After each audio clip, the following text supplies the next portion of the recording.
সাম্যের গান গাই, আমার চোখে পুরুষ রমণীর কোনো ভেদাভেদ নাই। বিশ্বের যা কিছু মহান সৃষ্টি চিরকল্যাণকর, অর্ধেক তার করিয়াছে নারী, অর্ধেক তার নর। কবিতার ছন্দে সাম্যের গান গাওয়া এই মানুষটি আর কেউ নয়, বাংলাদেশের জাতীয় কবি কাজী নজরুল ইসলাম। বিংশ শতাব্দীর অন্যতম জনপ্রিয় এই বাঙালি কবি বাংলা সাহিত্যের অন্যতম পথিকৃৎ। কবি কাজী নজরুল ইসলামের কবিতাগুলো একদিকে যেমন প্রাণচঞ্চল, অন্যদিকে তার বিদ্রোহী চেতনার স্বাক্ষর। শুধু তাই নয়, তার সংগ্রামী কর্মজীবনের গল্প মানব জীবনে বেঁচে থাকার লড়াইয়ের অনুপ্রেরণা যোগায়।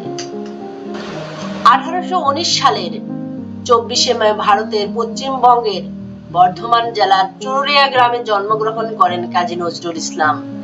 নজরুলের জন্মের পূর্বে তার একাধিক ভাই বোন মারা যায়। এরপর বাবা মায়ের ষষ্ঠ সন্তান হিসেবে জন্মগ্রহণ করেন কাজী নজরুল ইসলাম। 1908 সালে যখন কাজী নজরুল ইসলামের বয়স মাত্র 9 বছর, তখন তার পিতার মৃত্যু হয়। পিতার মৃত্যুর পর পারিবারিক অভাব অনটনের কারণে তার পড়াশোনা বাধাগ্রস্ত হয়। মাত্র 10 বছর বয়সে জীবিকা অর্জনের জন্য কাজে নামতে হয় তাকে। জীবনের প্রথম প্রহরে সীমাহীন দুঃখের সম্মুখীন হওয়ার তার ডাক নাম হয় দুখুমিয়া। তখন হয়তো কেউ ভাবতে পারেনি একদিন এই দুখুমিয়াই হবে বাংলাদেশের জাতীয় কবি কাজী নজরুল ইসলাম। দুখুমিয়া থেকে জাতীয় কবি কাজী নজরুল ইসলাম হয়ে ওঠার পথ খুব একটা সহজ ছিল না, কারণ বাবার মৃত্যুর পর মাত্র 10 বছর বয়স থেকে সংসারের হাল ধরার জন্য কাজ শুরু করতে হয় তাকে। বাবার জায়গায় মাজারের সেবক ও মুয়াজ্জিম হিসেবে কাজ করা থেকে শুরু করে জীবিকার তাগিদে একটা সময় রুটির দোকানেও কাজ করছিলেন কবি নজরুল। 1909 থেকে 1910 এই 2 বছর জীবন জীবিকার সংগ্রামে প্রাতিষ্ঠানিক শিক্ষা থেকে বঞ্চিত ছিলেন নজরুল।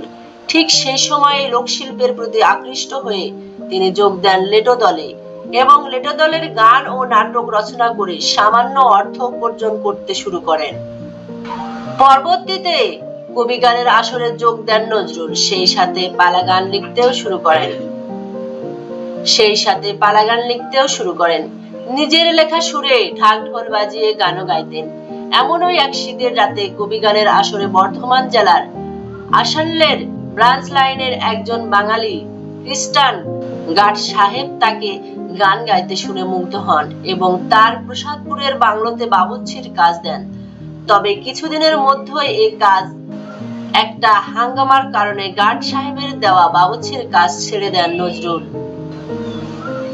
অতঃপর 1913 সালে নজরুল আসানসোলে চলে আসেন এবং সেখানকার ওয়াহিদের চা রুটির দোকানে রুটি বানানোর কাজ শুরু করেন। সেই রুটির দোকানে কাজ করে খাওয়া দাওয়া এবং মাসে মাত্র 5 টাকা মাইনে পেতেন।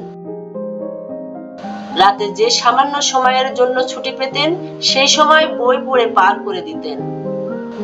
শৈশব কাল থেকেই নজরুল একটু চঞ্চল প্রকৃতির হয়। স্কুলে ধরাবাঁধা নিয়ম কানুন একদমই সহ্য করতে পারতেন না, তাই তিনি হঠাৎ একদিন স্কুল থেকে ওধাই হয়ে যান। 1917 সালে বাঙালি পল্টনের হয়ে সেনাবাহিনীতে যোগ দেন নজরুল। 1917 থেকে 1920 পর্যন্ত দীর্ঘ 2.5 বছর সামরিক বাহিনীতে 49 বেঙ্গল রেজিমেন্টে কাজ করেন। এমনকি প্রথম মহাযুদ্ধে অংশগ্রহণ করেন তিনি। এ সময় কাজী নজরুল সাধারণ সৈনিক হতে ব্যাটালিয়ন কোয়ার্টার মাস্টার হাবিলদার পর্যন্ত পদোন্নতি পান। তবে 1920 সালে যুদ্ধ শেষ হলে 49 বেঙ্গল রেজিমেন্ট ভেঙে দেওয়া হয়। এরপর তিনি সৈনিক জীবন ত্যাগ করে কলকাতায় ফিরে আসেন।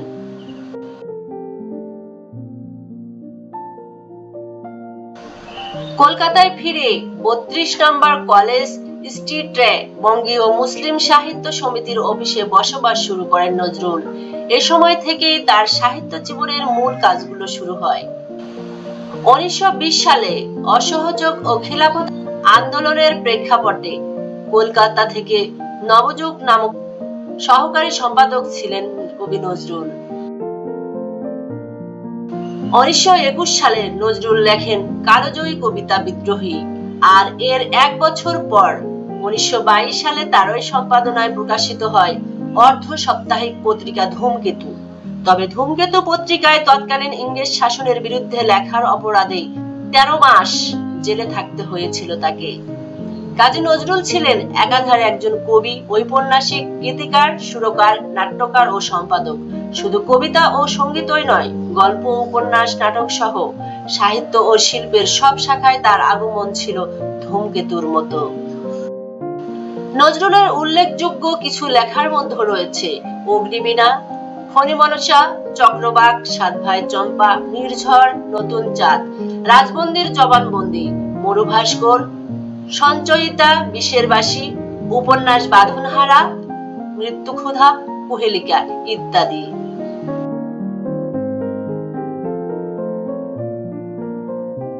1921 সালের এপ্রিল-জুন মাসের দিকে নজরুল মুসলিম সাহিত্য সমিতির অফিসে গ্রন্থ প্রকাশক আলী আকবর খানের সাথে পরিচিত হন।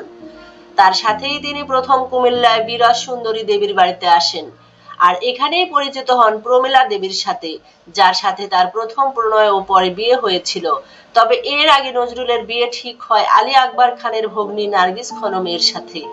বিয়ে সম্পূর্ণ হবার পরে নজরুলের ঘর জামাই থাকার শর্ত নিয়ে বিরোধ বাধে। নজরুল ঘর জামাই থাকতে অস্বীকার করেন এবং বাসর সম্পূর্ণ হওয়ার আগে নার্গিসকে রেখে কুমিল্লা শহরে বিরাজ সুন্দরী দেবীর বাড়িতে চলে যান। তখন নজরুল খুব অসুস্থ ছিলেন এবং প্রমীলা দেবী নজরুলের সেবা যত্ন করেন। এক পর্যায়ে তারা বিবাহ বন্ধনে আবদ্ধ হন। নজরুল মুসলিম হয়েও তার 4 সন্তানের বাংলা ও আরবি ফারসি উভয় ভাষাতেই নামকরণ করেছিলেন, যেমন কৃষ্ণ মোহাম্মদ, অনিরন্দম খালেদ, বুলবুল কাজী, সাব্যসাচী এবং কাজী অনিরুদ্ধ। দেশ জুড়ে যখন অসহযোগ আন্দোলন বিপুল উদ্দীপনার সৃষ্টি করে, তখন কাজী নজরুল কিছুদিনের জন্য কুমিল্লা থেকে দৌলতপুরে আলী আকবর খানের বাড়ি ছেড়ে আবার কুমিল্লায় ফিরে যান 19 জুনে। এখানে যতদিন ছিলেন ততদিন তিনি পরিণত হন একজন সক্রিয় রাজনৈতিক কর্মীতে। তার মূল কাজ ছিল শোভাযাত্রা ও সভায় যোগ দিয়ে গান গাওয়া।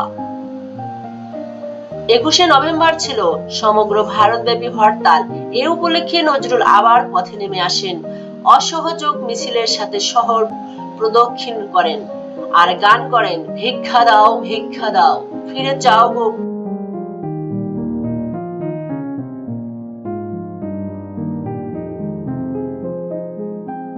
নবযুগের সাংবাদিকতার পাশাপাশি নজরুল বেতারে কাজ করেছিলেন। এমন সময় অর্থাৎ 1942 খ্রিস্টাব্দে তিনি অসুস্থ হয়ে পড়েন। এতে তিনি বাকশক্তি হারিয়ে ফেলেন।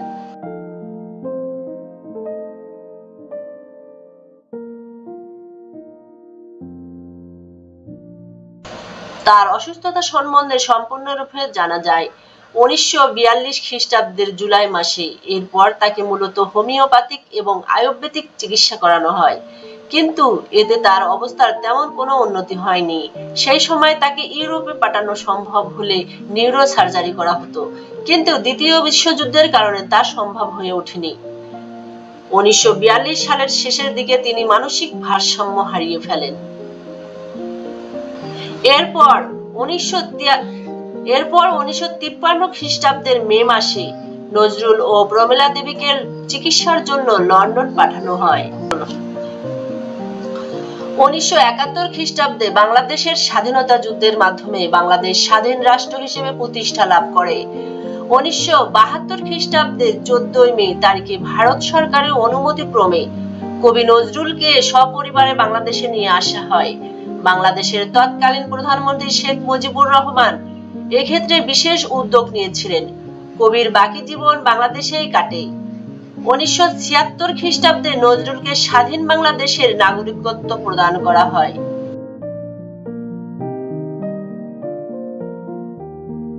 এরপর যথেষ্ট চিকিৎসা সত্ত্বেও নজরুলের স্বাস্থ্যের বিশেষ কোনো উন্নতি হয়নি।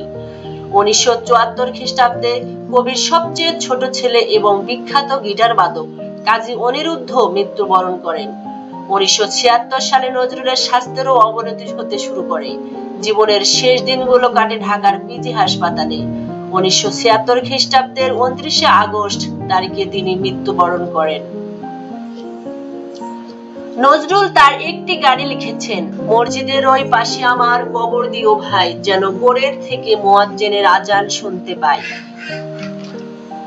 কবির এই ইচ্ছায় বিষয়টি বিবেচনা করে কবিকে ঢাকা বিশ্ববিদ্যালয়ের কেন্দ্রীয় মসজিদের পাশে সমাধিস্থ করা হয়।